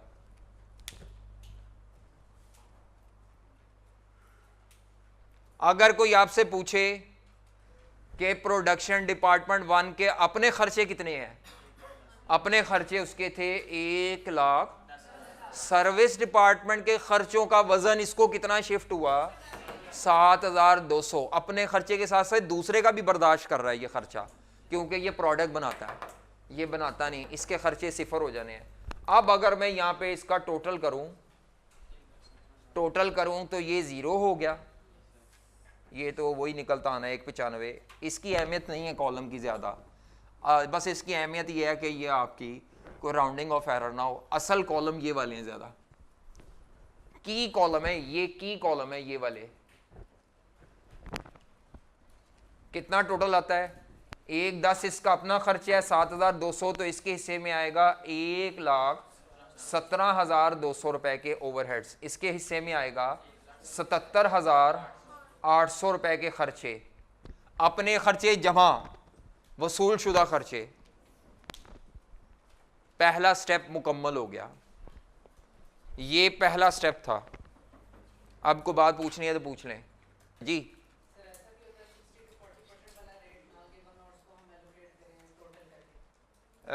ये रेट ना गिवन हो, अगर ये परसेंटेज नहीं गिवन होगी तो ऐसे ही बेस गिवन होगी। सुन लो भाई जवान, सुनते भी जाना है, साथ साथ कान इधर रखने हैं। इन्होंने सवाल पूछा अगर ये परसेंटेज ना दी हो फिर इस तरह की कोई बेस दी होगी, जैसे आपने इधर डिस्ट्रीब्यूट किया वैसे उधर भी करना पड़ेगा। किधर ये वाला, वो बेस खुद बताएगा डिपार्टमेंट के नाम के हिसाब से। ये अलहदा टॉपिक है, सर्विस को ज़ीरो करना एक अलहदा टॉपिक है। अभी तो मैंने बहुत आसानी से हल्का फुल्का बताया है, सारा कुछ नहीं बताया, सिर्फ एक ढांचा सिखाया है। ढांचे में 3 काम किए हैं, आपने आपको पता चला है कि नहीं पता चला? नहीं पता चला तो फिर आप माशाल्लाह हैं। 3 काम क्या किए हैं? सबसे पहला काम, जो पहले से तकसीम शुदा खर्चे उनको छापा लगाया है। दूसरा काम, कुछ ऐसे कॉमन खर्चे थे जिनको तमाम डिपार्टमेंट्स में, तमाम में कोई बेस लेके तकसीम किया मैंने। फिर तीसरा काम मैंने क्या किया, सर्विस डिपार्टमेंट को दी हुई परसेंटेज की मदद से ज़ीरो किया। शुरू के सवालों में तो सर्विस शायद हो ना, और अगर हो तो वो आपको खुद बताएगा। ठीक है, क्वेश्चन पर आ जाएं, क्वेश्चन पर आएं जी। अभी आगे स्टेप्स नहीं करे, बस यही शीट बना ली है, रेट का स्टेप मैंने बता दिया हुआ है। आए जरा नोट्स पे आए, पास्ट पेपर का क्वेश्चन।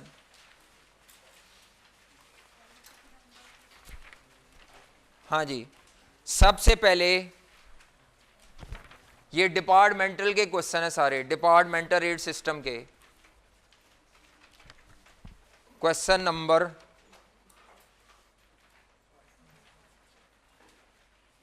9 पे आ जाएं,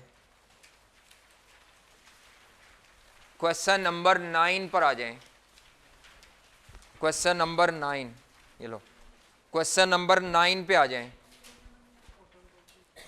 जी। क्वेश्चन नंबर 9 मिल गया नोट्स में? पढ़ें इस सवाल को जरा खुद पहले। क्वेश्चन नंबर 9 खुद पढ़ें, तसल्ली से पढ़ना है पहले जी। क्वेश्चन नंबर 9 सबसे पहले रिक्वायरमेंट पढ़ें तो वो कहता है कंप्यूट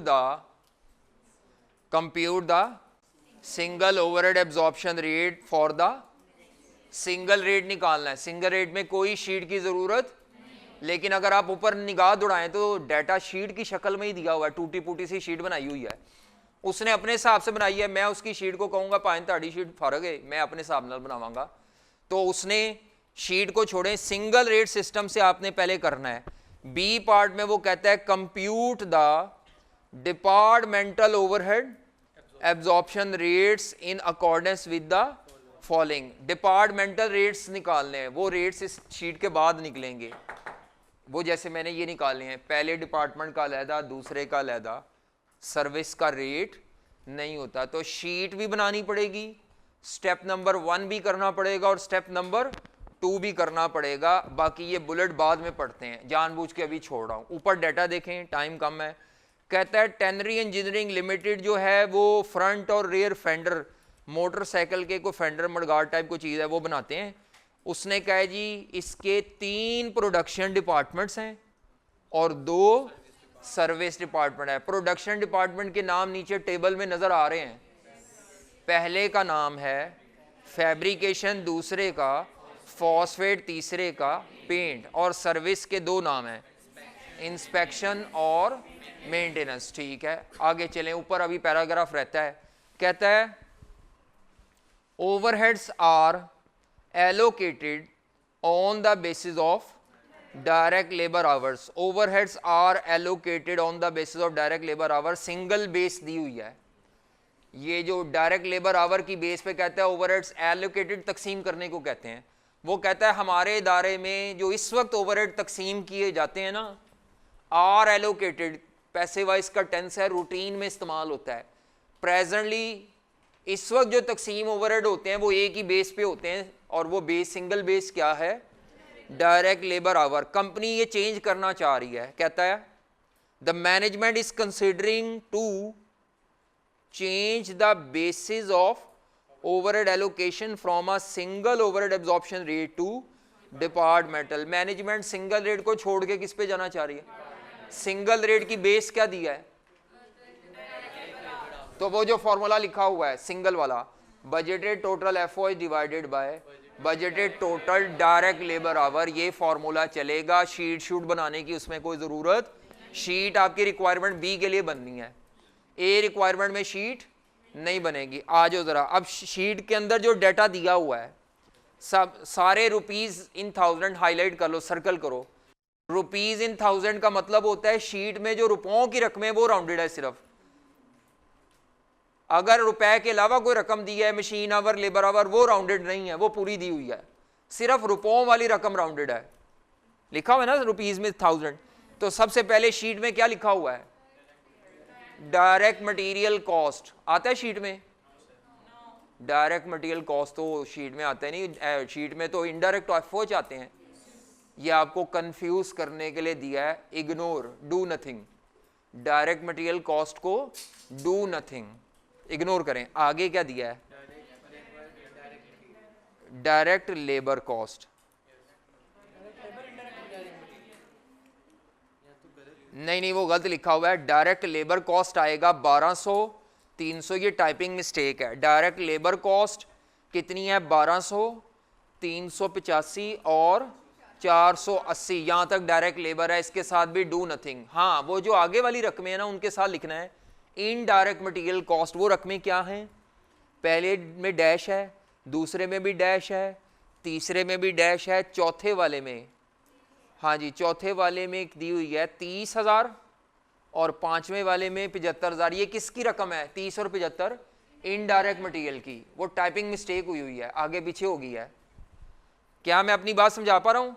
डायरेक्ट मटेरियल सही दिया हुआ है, डायरेक्ट लेबर सही दी हुई है, इनडायरेक्ट मटेरियल नीचे रकमें लिखनी है, लेकिन वो पहले 3 डिपार्टमेंट में नहीं है, आखिरी 2 डिपार्टमेंट्स में है, 70 और नहीं सॉरी 30 और 75। इसके बाद आगे क्या लिखा हुआ है, अच्छा सॉरी, इनडायरेक्ट मटेरियल एफओएच की शीट में आएंगे, अगर शीट बनी तो इनडायरेक्ट मटेरियल आएंगे, डायरेक्ट नहीं आते, इनडायरेक्ट आएंगे। आगे क्या दिया हुआ है, अदर वेरिएबल ओवरहेड्स। अब मेरा आपसे एक सवाल है, सब गौर से सुने। इस सवाल में जो इनडायरेक्ट मटेरियल दिया हुआ था उसको डिस्ट्रीब्यूट करना पड़ेगा कि पहले से डिस्ट्रीब्यूटेड था? क्योंकि हर डिपार्टमेंट की रकम अपनी अपनी दे दिया है, तो ये इस पूरे सवाल में बाय चांस ना सारे खर्चे पहले से, आपको कैलकुलेटर नहीं पकड़ा, बस छापने हैं आपने। इनडायरेक्ट मटेरियल पहले से डिस्ट्रीब्यूटेड दिया हुआ है। डायरेक्ट चीज़ नहीं लिखते शीट में, शीट में डायरेक्ट चीज़ नहीं लिखते, शीट में सारी क्या लिखते हैं, इनडायरेक्ट। अच्छा जी, इनडायरेक्ट मटेरियल के बाद क्या दिया हुआ है, अदर वेरिएबल ओवरहेड्स। ये भी एफओएच में आते हैं, शीट में कॉपी कर लेंगे। अगर सिंगल रेट है तो कोई नहीं, शीट में आने। ये फिक्स्ड ओवरहेड भी दिए हैं, ये भी शीट में आते हैं। टोटल डिपार्टमेंटल ओवरहेड, ये तो उनका सम दिया हुआ है ऊपर वाली रकमों का, यानी 6750 जमा 1200 जमा 200, ये इस टोटल का भी कुछ नहीं करना, ये ऐसे कंफ्यूज करने के लिए दिया हुआ है टोटल। आपको जो असल शीट में बता रहा हूं, मुझे शीट से ज्यादा मसला है। शीट में सबसे पहले लिखूंगा इनडायरेक्ट मटेरियल, डायरेक्ट मटेरियल नहीं, डायरेक्ट लेबर नहीं। शीट में सब, शीट अगर बनाऊं तो indirect material, other variable overheads, 3 रकमें शीट में आनी है शीट में 3 रकमें। आगे आगे क्या दिया हुआ है, मैक्सिमम प्रोडक्शन कैपेसिटी। कोई बताना चाहे, इससे नीचे रुपए वाली रकमें खत्म हो गई, ये इससे नीचे रुपए वाली रकमें नहीं है, ये सारी अब नॉन राउंडेड है। मैक्सिमम प्रोडक्शन कैपेसिटी कितनी दी हुई है, 20,000, 25,000 और 30,000। कोई बच्चा इसको एक्सप्लेन करना चाहे तो हाथ खड़ा करें, ये क्या होती है। हाँ जी, मैक्सिमम प्रोडक्शन, इधर से ये वाली साइड से कोई बच्चा एक्सप्लेन करना चाहे ये क्या होती है। जी बेटा,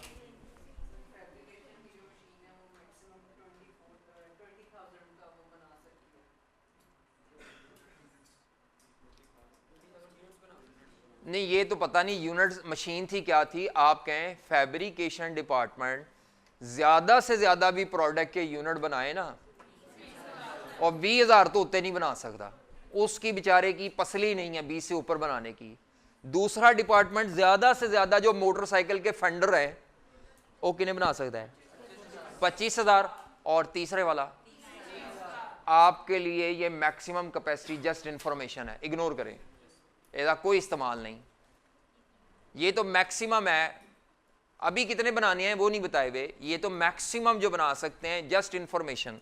आगे डायरेक्ट लेबर आवर दिए हुए हैं 24,000, 9,600 और 12,000। ठीक है, ये हर डिपार्टमेंट के अलग-अलग दिए हैं। अगर मैं आपसे पूछूं टोटल फैक्ट्री के बताओ, अगर मैं टोटल फैक्ट्री के लेबर आवर पूछूं नहीं होंगे, ये तो डिपार्टमेंट वाइज दिया, फैब्रिक, फॉस्फेट। टोटल फैक्ट्री के लेबर आवर पूछूं क्या होंगे, इनको जमा कर लो, जमा करके क्या आएगा टोटल फैक्ट्री के। अच्छा जी, इसके बाद मशीन आवर भी दिए हुए हैं डिपार्टमेंट वाइज 9,000, 1,000 और 1,200। ये भी जमा कर लोगे तो पूरी फैक्ट्री के आ जाएंगे। नीचे सर्विस डिपार्टमेंट के मुतालिक डाटा दिया हुआ है। सर्विस डिपार्टमेंट के नाम क्या क्या थे, मेंटेनेंस, सर्विस को जीरो करना होता है ना, ये उसके लिए डाटा दिया हुआ है। सर्विस डिपार्टमेंट को जीरो के लिए डाटा दिया है। तो मेरा ख्याल है सबसे पहली लाइन क्या लिखी हुई है, मेंटेनेंस के लेबर आवर, यानी जो मुरम्मत करने वाला सर्विस डिपार्टमेंट है वो पहले डिपार्टमेंट को 630 घंटों के लिए मुरम्मत का काम करके दे रहा है। अच्छा, ये मेंटेनेंस के लेबर आवर का मतलब है प्रोडक्ट बनाने का टाइम नहीं है, बल्कि मुरम्मत करने का टाइम है। मेंटेनेंस डिपार्टमेंट पहले डिपार्टमेंट को 630 घंटों की मुरम्मत करके देता है, दूसरे डिपार्टमेंट को 273 घंटों की मुरम्मत करके देता है। टोटल करना जरा, इसका टोटल क्या आता है, टोटल कितनी मुरम्मत के घंटे हैं, मुरम्मत के टोटल घंटे कितने हैं, 1,000। ये कहां इस्तेमाल होगा, ये मेंटेनेंस डिपार्टमेंट को जब हमने जीरो करना होगा तो ये मेंटेनेंस के घंटे इस्तेमाल होंगे इधर। अगला इंस्पेक्शन डिपार्टमेंट है, उसको जीरो करने के लिए क्या दिया हुआ है, इंस्पेक्शन के घंटे दिए हुए हैं 1,000, 500 और 1,500। ये जमा करो तो इन बच्चों ने मुझसे पूछा था सर ये परसेंटेज दी होगी, तो मैंने कहा था या परसेंटेज दी होगी या डिपार्टमेंट के नाम के हिसाब से कोई बेस दी होगी।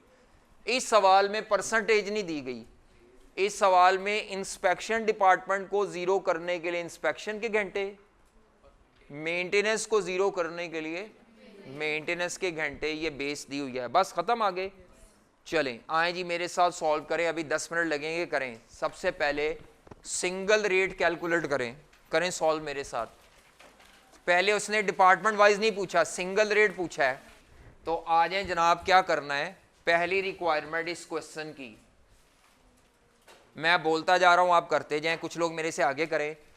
सिंगल रेट निकालना है, सिंगल ओवरहेड एब्जॉर्प्शन रेट।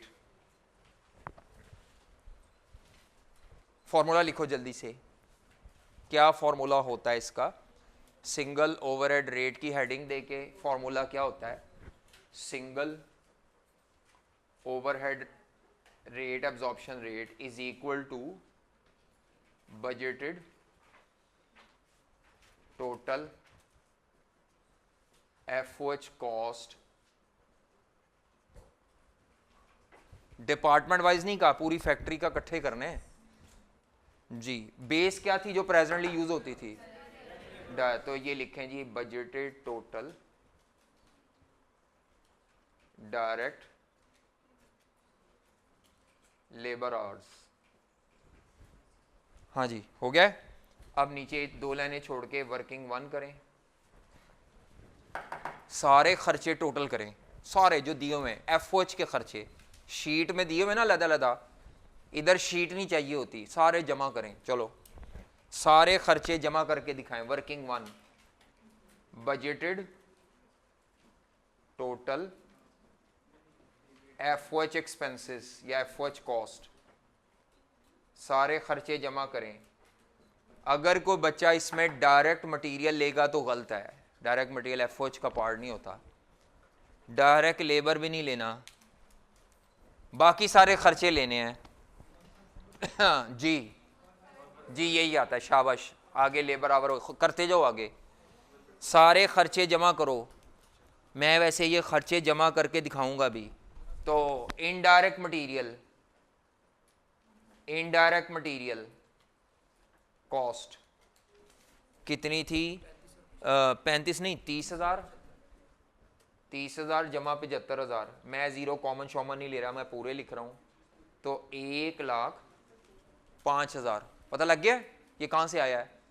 वो शीट में जो दिए थे छाप लिए उठा के, लेकिन इकट्ठे कर रहे हैं। आगे चलो, और कौन सा खर्चा था, अदर। ये इंग्लिश लिखना जरूरी नहीं है, एक लाइन में भी जमा कर सकते हैं। अदर वेरिएबल ओवरहेड्स, 200 का मतलब है 2 लाख, 200 का मतलब 2 लाख है, 70,000 100 1 लाख, 30,000 15,000, 2 और 1 3, मेरा ख्याल है 4,15,000 ये आता है शायद टोटल। की कहते हो ऐसे ही है। कुछ लोगों ने डायरेक्ट कैलकुलेटर पे कर लिया, ठीक है, मेरी आदत नहीं है। नेक्स्ट आ जाए फिक्स्ड ओवरहेड्स, बताना जरा कितना है, 480 65 115 150 210 2,10,000 टोटल।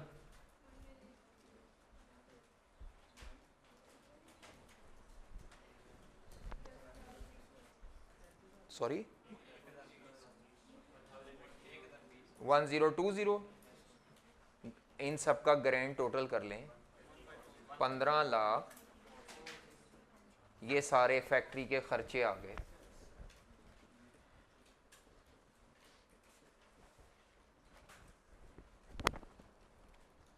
$15,40,000। ये काम नया नहीं है, ये वही काम है जो पहले करते रहे हैं कि खर्चे जमा कर लो फैक्ट्री के। यानी आपने डिपार्टमेंट वाइज सवाल को डिपार्टमेंट वाइज से तोड़ के सब जमा करके इकट्ठा कर दिया फैक्ट्री लेवल पे। अब घंटे भी इकट्ठे करने, डायरेक्ट लेबर आवर। यहां बच्चे गलती कर जाते हैं, मेंटेनेंस वाले घंटे नहीं, डायरेक्ट लेबर आवर, वो प्रोडक्ट बनाने के होते हैं, क्वेश्चन में दिए होंगे डायरेक्ट लेबर आवर। 45,600 कैसे आए 45,600 जरा मुझे बताना। 24,000 डायरेक्ट लेबर आवर एक है, वो मैं इधर ही लिख देता हूं, जमा 9,600 लेबर आवर एक है।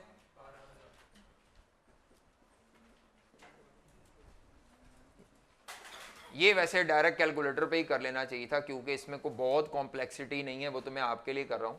तो नीचे आ जाएगा 45,600 और ऊपर आ जाएगा 15,40,000। आंसर 33 ये आंसर आ गया सिंगल रेट सिस्टम का। किससे आ गया? अब इसी सवाल को डिपार्टमेंटल से ये छापा लगाएं शीट में जी।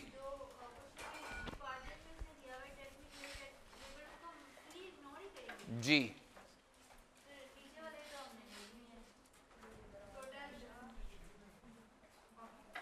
जी क्या हुआ है? हो गया? चलो, क्या आपको बात समझ आई है? अब बताओ। हाँ, डायरेक्ट मटेरियल एफओएच का पार्ट नहीं होता बेटा। हाँ जी, बनाएं शीट। तो पार्ट बी के लिए 2 स्टेप्स करने हैं। पार्ट बी के लिए आ जाए जरा। अब ये सवाल करके आपको सिंगल रेट भी रिवाइज हो जाएगा, डिपार्टमेंटल में जो बेसिक स्ट्रक्चर है वो पता लग जाएगा। तो मैं शीट का अपना फॉर्मेट फॉलो करूंगा जो मेरा है। तो हेडिंग दें जी, पार्ट बी में डिपार्टमेंटल रेट सिस्टम निकालना है। डिपार्टमेंटल रेट सिस्टम, और उसका जो स्टेप नंबर 1 है, स्टेप नंबर 1 होता है बजटेड एफओएच की डिस्ट्रीब्यूशन शीट। हमें कैसे पता चलेगा कि सवाल में बजटेड एफओएच दिए हुए हैं? लफ्ज ढूंढो और मुझे बताओ कहीं लिखा हुआ है बजटेड, एस्टिमेटेड? चेक करो, सवाल में कहीं लिखा हुआ है? हमें कैसे पता चलेगा ये सारी शीट में जो खर्चे हैं ये बजटेड हैं? कहीं लिखा हुआ है बजटेड, एस्टिमेटेड? अंडरलाइन कर लो वो लफ्ज, उस लफ्ज को अंडरलाइन करो। आप लोगों ने पढ़ते हुए अगर ये अंडरलाइन नहीं किया था तो आपकी रीडिंग कमजोर है। बजटेड या एस्टिमेटेड का लफ्ज कहीं लिखा हो सवाल में। सवाल हमेशा ऊपर से शुरू होता है, नीचे से नहीं बेटी। क्वेश्चन पढ़ने का तरतीब है, रिक्वायरमेंट से बाद ऊपर डाटा देखते हैं। बजटेड का लफ्ज या एस्टिमेटेड का, इधर ही अगर मैं एक्चुअल लिख दूं फिर वो शीट और बन जाएगी। तो मैंने इसीलिए इसके साथ बजटेड क्यों लिखा है रिक्वायरमेंट में, ओ सॉरी डेटे में कहीं एस्टिमेटेड का लफ्ज लिखा हुआ है। बनाओ भाई शीट का फॉर्मेट, जल्दी नहीं करनी। हाँ जी, शीट का फॉर्मेट बनाओ, रकमें कॉपी करो जल्दी जल्दी। मैं भी खामोशी से कर रहा हूँ जी जनाब। ये अटेंडेंस जब तक लग रही थी मैंने एफओएच के एक्सपेंसेस के नाम लिखे, बेस में कुछ नहीं लिखना, ब्लैंक छोड़ दें या गिवन। आपको डिस्ट्रीब्यूट करने की ज़रूरत ही नहीं पड़ी। ये रेट वाला कॉलम भी आप स्किप कर सकते थे इस सवाल में क्योंकि ज़रूरत ही नहीं पड़ी। पहले प्रोडक्शन डिपार्टमेंट का नाम है फैब्रिकेशन, फॉस्फेट, और तीसरे का नाम है पेंट। और सर्विस डिपार्टमेंट के क्या नाम है? इंस्पेक्शन और मेंटेनेंस। तो मेन कॉलम्स अगर देखें तो एफओएच एक्सपेंस पहला कॉलम, बेस दूसरा कॉलम, ये तीसरा, चौथा मेन कॉलम डिपार्टमेंट्स प्रोडक्शन का, पांचवा मेन कॉलम सर्विस के, ये सब कॉलम है, और छठा कॉलम आपका जो होगा वो टोटल का। टोटल मेन 6 कॉलम है। इसकी सब डिवीजन अब डिपेंड करेगा कितने डिपार्टमेंट। कोई चीज़ मैंने अपनी तरफ से नहीं लिखी, सारा डाटा क्वेश्चन से उठा के कॉपी किया है। डायरेक्ट वाला डाटा कॉपी नहीं करना, डायरेक्ट खर्चे आते, ये सारे इनडायरेक्ट हैं, ओवरहेड्स में आते ही कौन से खर्चे हैं। उसके बाद मैंने ये डिस्ट्रीब्यूटर थे इन सब का कॉलम वाइज टोटल कर लिया। यहां तक किसी को कोई मसला? अब नीचे जो मैं पैराग्राफ छोड़ के आया था ना वो पढ़ना पड़ेगा, मजबूरी है कि इसको जीरो कैसे करना है। बुलेट नंबर 1 छोड़ के आया था, पढ़े जरा पैराग्राफ बी में, रिक्वायरमेंट बी में बुलेट नंबर 1 छोड़ के आया था और आप करें जो कहा हुआ है। बुलेट नंबर 1 यहां तक डाटा कॉपी करना था।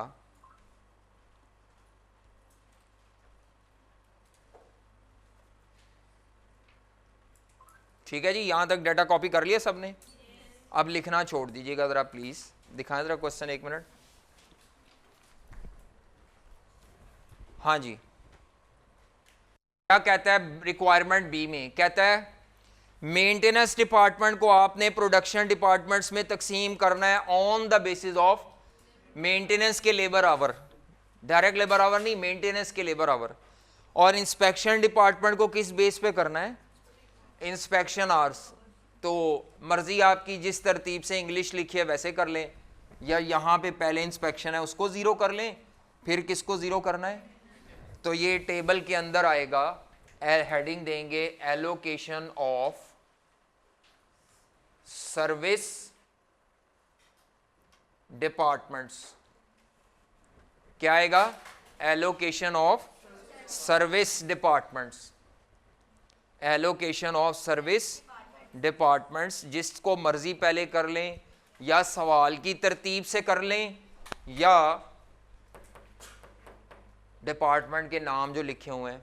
हमने पहले कौन सा लिखा हुआ है? तो मैं इंस्पेक्शन को ज़ीरो करने लगा हूँ। कौन से डिपार्टमेंट को ज़ीरो करने लगा हूँ? इंस्पेक्शन डिपार्टमेंट को।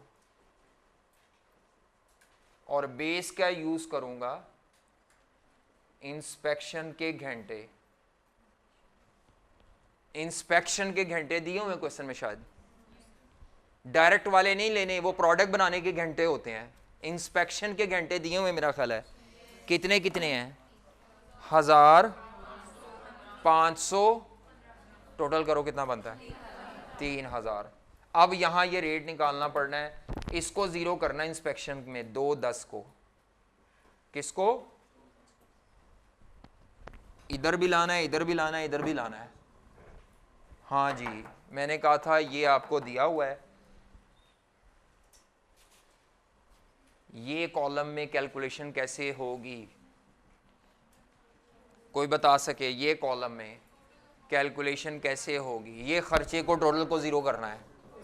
हाँ जी, 2,10,000 का टोटल खर्चा है ज़ीरो होने वाला, और टोटल इंस्पेक्शन के घंटे, टोटल इंस्पेक्शन के घंटे हैं 3000 घंटे।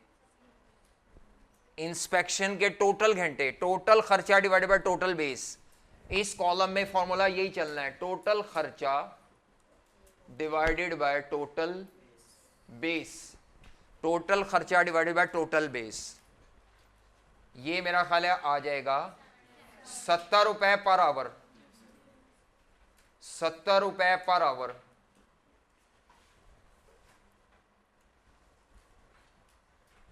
अब आप कैलकुलेटर पे ही करेंगे, नहीं यहाँ नहीं खिचड़ी पकानी जी। 70 रुपए पर आवर कितना आता है? बताओ भी, आप बताओ कैसे आएगी अमाउंट? ये निकाल है नोट्स, पकड़ लो। 70 रुपए पर आवर है। बाकी लोग करते जाएं आगे, बैठना नहीं, लेट हो रहे हैं, टाइम काफ़ी ज़्यादा हो गया है, लेकिन मजबूरी ये करना है। 70 रुपए पर आवर किस बेस पे कर रहे हैं? इंस्पेक्शन के घंटों पे। टोटल खर्चा डिवाइडेड बाय टोटल 3000 घंटों से कर लिया है। 70 रुपए पर आवर का रेट आ चुका है। अब क्या करोगे?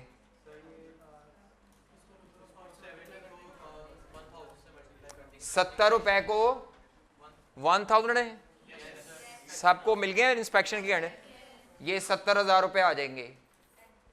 70 रुपए इंटू 1000 इंस्पेक्शन के घंटे, 70 रुपए इंटू 500 इंस्पेक्शन के घंटे।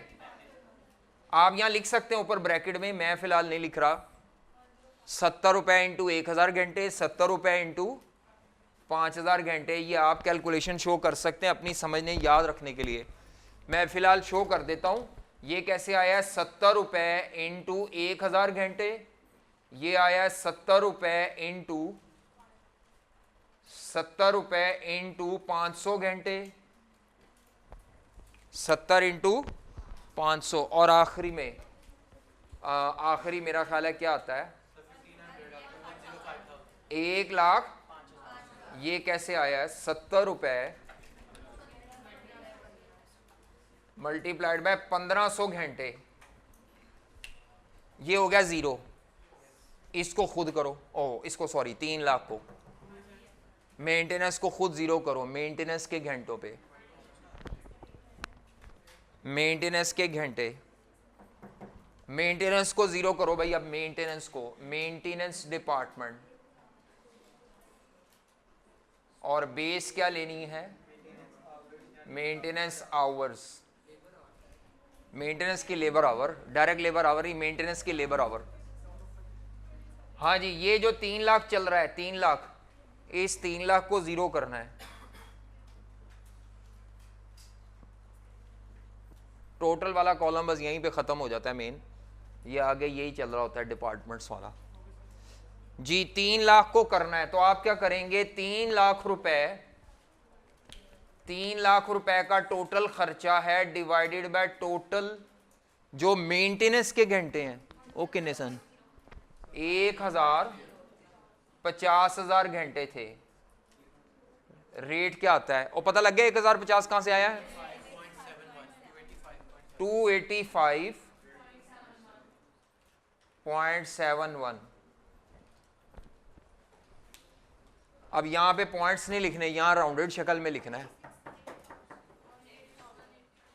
180,000, 1,80,000। इधर ना पॉइंट्स लिख देना, राउंडेड शक्ल में लिखना है 78,000। ये लोग धड़ाधड़ स्पीड से कर रहे हैं, सॉल्यूशन इनके पास नहीं है, लेकिन ये फटाफट कर रहे हैं। कुछ लोग सिर्फ छापा पे चल रहे हैं। ये कैसे हुआ है, 285.71 इंटू 630 मिले, 630, 285.71 इंटू 630, फिर 285 मल्टीप्लाइड बाय 273, फिर 147। बस ये हो गई। अब आप इन सब का कॉलम्स का टोटल कर लें, सारे कॉलम्स का टोटल।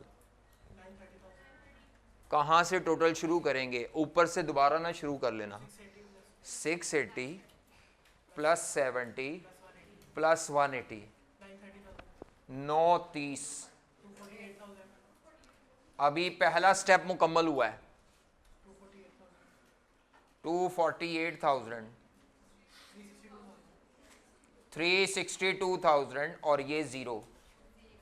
लो जी, वो 1540 लाना है तो ले आए, वैसे इसका इस्तेमाल कोई नहीं है। ये कॉलम ज़्यादा इंपॉर्टेंट है डिपार्टमेंट्स वाइज शीट में, तो छापा लगाने से बेहतर है खुद करें, क्योंकि ये अभी चलो पहला सवाल है तो आपको छापा लगाने की इजाज़त हम दे रहे हैं, नहीं तो मैं इनकरेज करता हूँ मुझसे आगे आगे करें। गलत मलत होता है कोई नहीं, कटिंग करके लाइन लगा के दोबारा कर लें। ये अभी एक स्टेप हुआ है, दूसरा स्टेप तो रहता है रेट, जो असल रिक्वायरमेंट है। तो रेट कैलकुलेट करना है, वो नीचे बुलेट 3 पढ़ा ही नहीं, पढ़े खुद पढ़ो और रेट निकालो, आखिरी बुलेट, फिर सवाल मुकम्मल है। यहां तक ठीक है जी बेटा? नहीं आ रहा, कितना आ रहा है? राउंड ही लिखने हैं, मैंने कहा राउंडेड लिखने हैं। मैं तो कह गया हूं बेटी राउंडेड लिखें, पॉइंट्स के चक्करों में नहीं पढ़ना। कौन करेगा पॉइंट्स का ट्रीटमेंट, राउंडेड लिखो।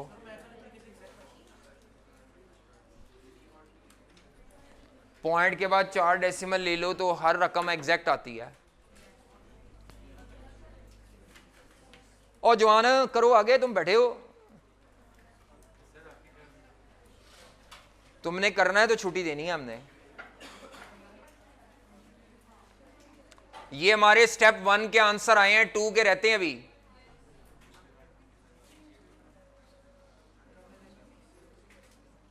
जी इसके बाद क्या करना है, रिक्वायरमेंट में पढ़ना पड़ेगा, जो मैं बुलेट 3 छोड़ के आया था। छोड़ा था मैंने कोई बुलेट 3?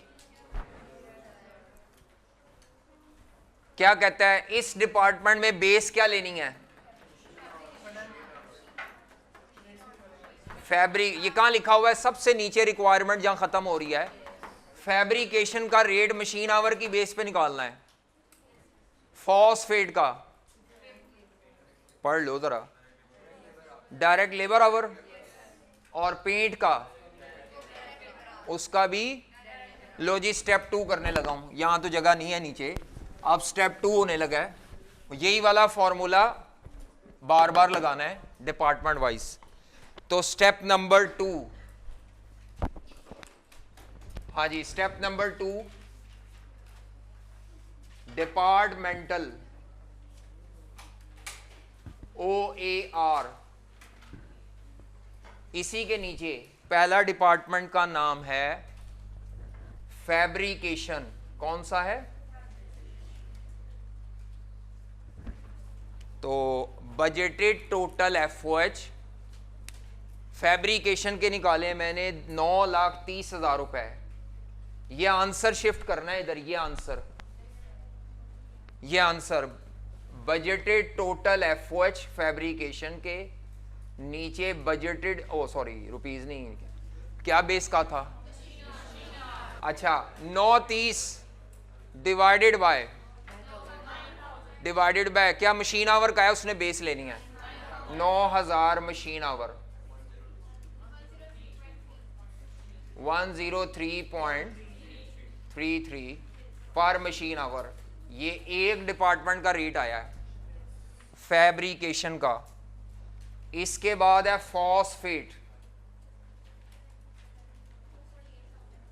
फॉस्फेट में ये आंसर शिफ्ट करना है। फॉस्फेट 248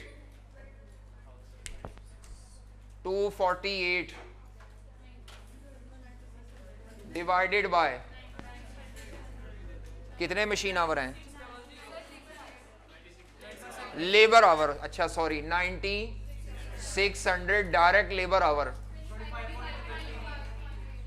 25.83 पर डायरेक्ट लेबर आवर। इसके बाद फॉस्फेट के बाद पेंटिंग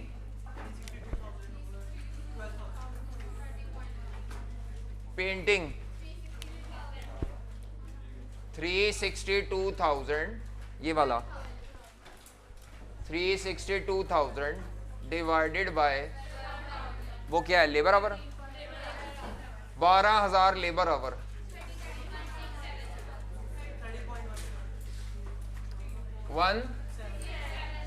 17। लो जी, सवाल मुकम्मल हो गया। उम्मीद है ये सवाल करके आपको अभी तक का ढांचा क्लियर हो गया होगा। इस सवाल की खूबसूरती सिर्फ प्रोसीजर सिखाना था। एक मसला इसमें अभी नहीं आया कि खुद डिस्ट्रीब्यूट करना, वो कल आएगा, कल वाले सवालों में आएगा, वो कराऊंगा, मैं कराऊंगा आपको। आपने अगर पढ़ के आना हो जी,